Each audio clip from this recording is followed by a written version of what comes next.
So this will be a guide on how to get the Master Sword in Tears of the Kingdom, because if you're not entirely sure on what you're doing, it can be quite tricky to get it, so I'll be making it very, very simple. Also, one more thing before we begin, you have to make sure that you have 2 full stamina wheels. Luckily, Link already starts with 1, but you need to complete at least 20 shrines so that you can get 5 stamina vessels to fill out a second wheel. So, the first thing you want to do is go northeast of Hyrule Castle or north of Krenel Hills till you get to the Ikachu Rise and Fall Shrine. Once you arrive at the shrine, you can either follow my exact steps, which is by making a stamp and everything, or you can just follow my exact trail up the dirt path until you reach the Mishi Woods Chasm, and then you're just going to jump in and make sure that you pull out your paraglider for a much softer landing so you don't smack into the ground.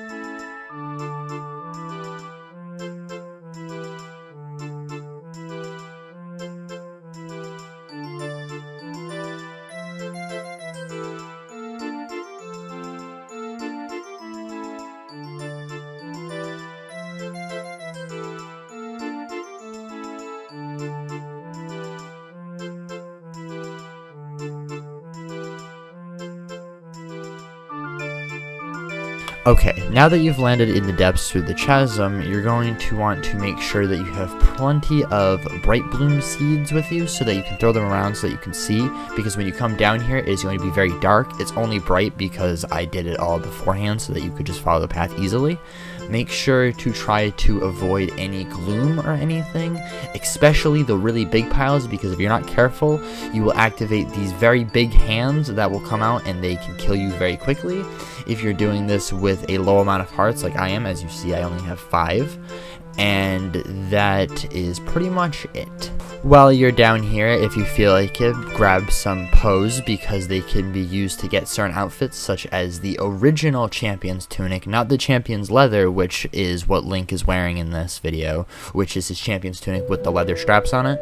If you get 400 Pose, you can turn them into this really big Pose statue that is actually in the depths, where you can get his original Champion's Tunic without the leather from Breath of the Wild. But that's just a little side thing. There's also more things you get with Pose, such as the Dark Link outfit. I just figured I would throw that out there.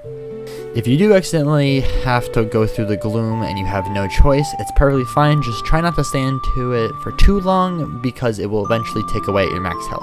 Also, right here where you see me go down in this little like hill, make sure that you take this path, because if you go through the long stretch, that is where the gloom hands will come out and they will attack you.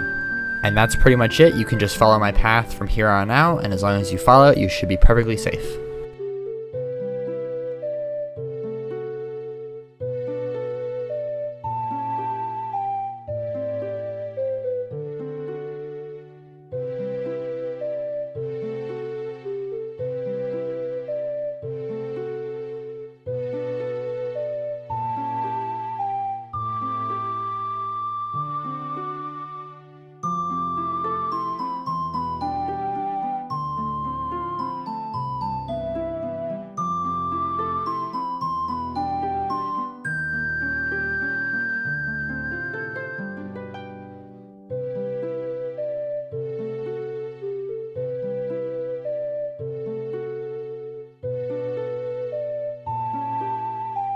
Okay, now that you've arrived here, we're almost ready to start the fight to locate the Master Sword, but before you ascend, I would highly, highly, highly suggest that you activate this light route if you have not already, because with the light route activated, it will make it so much easier that you can just teleport here instead of having to trudge through all the gloom again.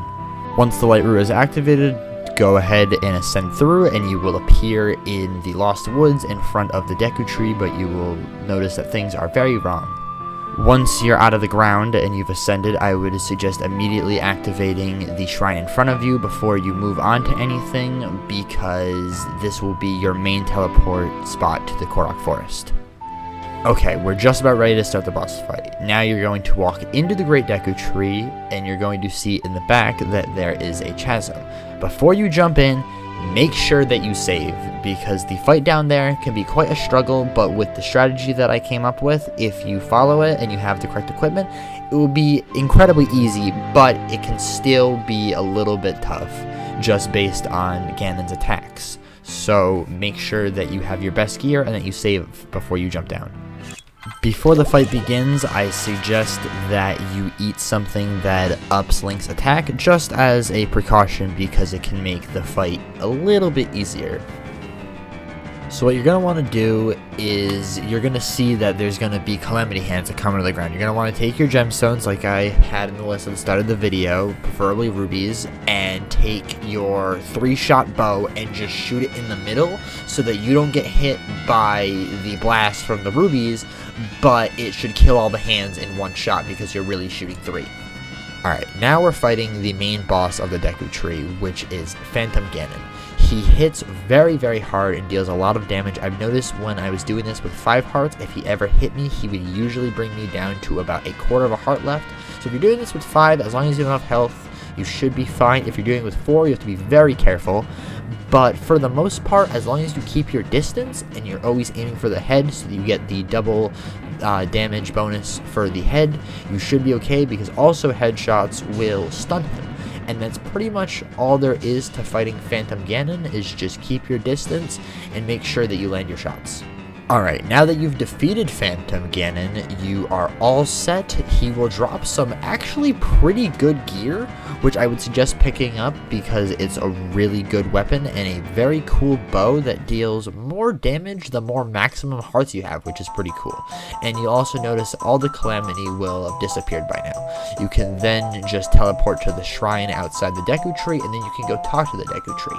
For story spoiler purposes, I will not be talking or showing or having anything to do with the memory that plays, but essentially, after the memory, the Great Deku Tree notices that Link no longer has a Master Sword, but he says that he can sense it, he can feel its presence. And this is when he puts a marker on your map, and then you notice the marker is actually moving. That's because it's on the back of a dragon. Now, to actually reach the location of the Master Sword, which is on this dragon, you're going to want to teleport to either your nearest Skyview Tower, or your nearest shrine, or whatever the case may be, but get to the dragon and then glide down and then just kind of walk or run across the dragon until you reach its head, and then this is when you're going to need your 2 full stamina wheels, as Link is going to have to pull the sword out of the dragon's head before he can claim it as his own.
Link.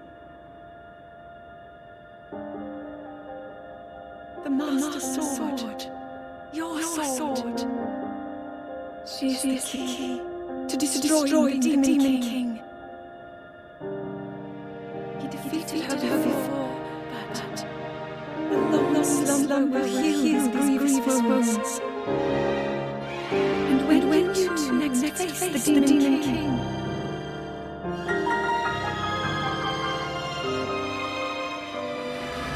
you will have my strength to help you through her.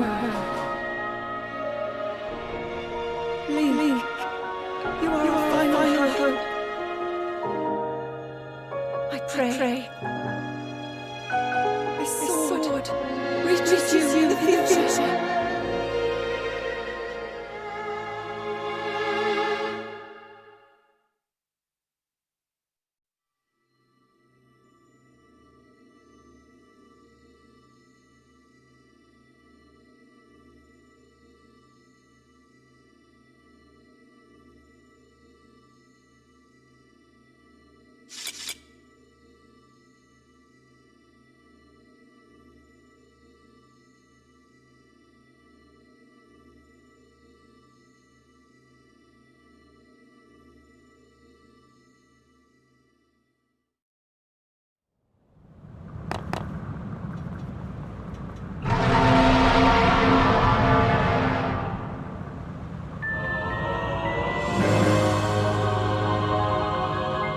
And just like that, you are now the owner of the Master Sword, the weapon that seals the darkness. That's all there is to obtaining the Master Sword, dealing with finding it, killing all of the enemies that stand in your way, and just having all of the requirements you need for it. I hope this video helped you. If you want to see more Zelda content, let me know down below. I hope you enjoyed the video, and I hope you have a great rest of your day, night, evening, morning, whenever you may be watching this. Thanks for watching. That's all for now. Bye-bye.